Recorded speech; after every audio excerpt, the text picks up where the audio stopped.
I was a young boy, probably 2 or 3, Pinocchio was my favorite movie. I loved it. I would watch it constantly. Recently, as a 29 years old, avid horror movie fan, I rewatched it. Midway through, I realized why I loved it so much. It's basically a horror movie.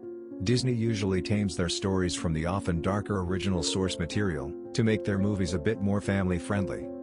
Old version of Pinocchio, however, was left full of terrifying situations and dark, frightening visuals. Now, hear me out. Pinocchio is created by Geppetto, who wishes upon a star, that his newly created puppet could become a real boy.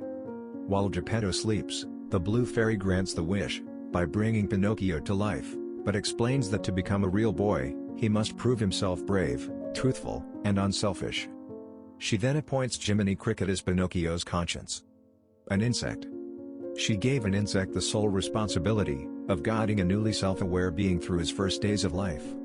Anyway, rather than taking the time to get to know him, and teach him the ways of the world, Geppetto just sends Pinocchio off to figure it out on his own.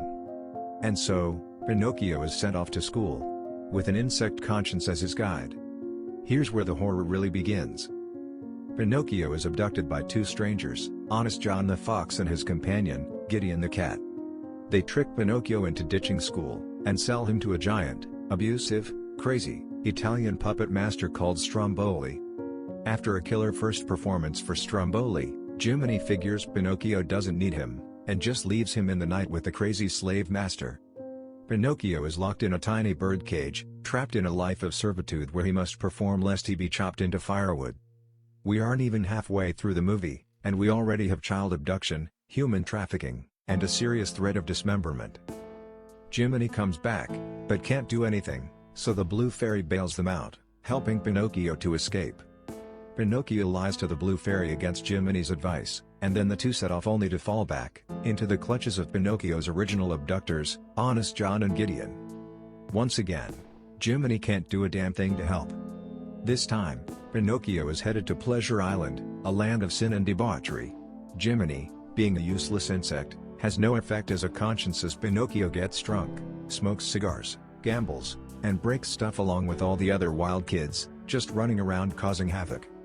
But their fun, it turns out, comes at a price. You thought, those naughty kids at Crystal Lake had it rough when Jason punished them? Well, these kids got it much worse. They all turn into donkeys, and are sold to work in the salt mines. Not only that, but we actually get a pretty frightening transformation sequence on screen, as one of Pinocchio's Pleasure Island pals, Lampwick, turns into a donkey right before Pinocchio's eyes. Yes, there's a dark, painful, very anthropic transformation scene in a kid's movie in old version. That's a year before the Wolf Man. We also see other donkey children in crates being whipped, and rounded up by glowing-eyed, black shadow figures. Yeah. Creepy. Pinocchio escapes yet again. But only after he had been half transformed into a donkey boy.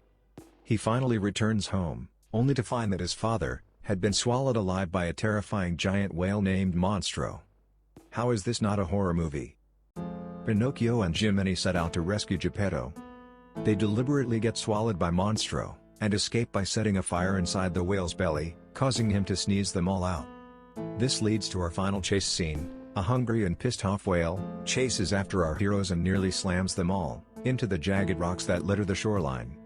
Luckily, the gang squeezes through a tiny hole in the rocks, just barely threading the needle to safety.